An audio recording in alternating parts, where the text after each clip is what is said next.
අති ගෞරවනීය පූජනීය වූ අපේ නායක ස්වාමීන් වහන්සේ ඇතුළු මහා සංඝරත්නයන් අවසරයි. ආචාර්ය මණ්ඩලයේ ගුරු මෑණිවරුන්ගෙන්ද පියවරුන්ගෙන්ද මා දයාබර ඔබ සැමගෙන්ද අවසරයි. ඔයාලා දන්නවා ඇති මේ ඉන්නේ කවුද කියලා. ඉතින් අපි කවුරුත් නොදැන ඉන්න විදිහක් නෑ. මේ තමයි අපේ නිදහස් අධ්‍යාපනයේ පියා CWW කන්නංගර මැතිතුමා. අධ්‍යාපනයේ පියා ලෙස හඳුන්වන්නේ CWW කන්නංගර මැතිතුමායි. එසේනම් මෙම අමරණීය මිනිසා පිළිබඳ ඔබේ මතකය අවදි කිරීමට දෙන්න මටත් අවසරයි.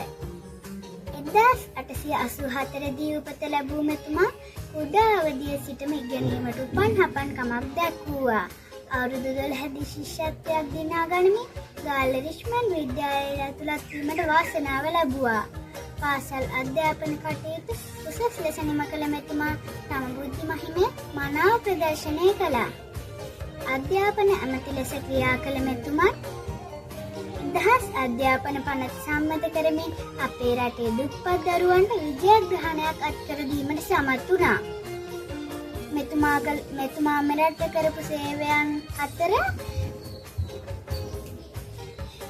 විශාලම සේවයන් මධ්‍ය මහාවිද්‍යාල පිහිටුවීම, ලංකා විශ්වවිද්‍යාල පිහිටුවීම, ගුරු වැටුප්, ගුරු විශ්‍රාම වැටුප්, ක්‍රම හඳුන්වා දීම මෙතුමා කළ විශාල සේවාවන් අතර විය.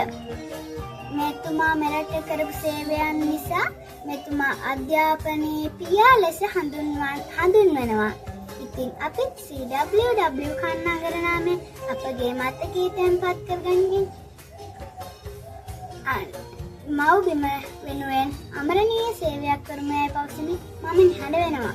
සවන් පත්යම කළ ඔබ සැමට ස්තුතියි. මම හෙසන්යා දිල්ලිනි.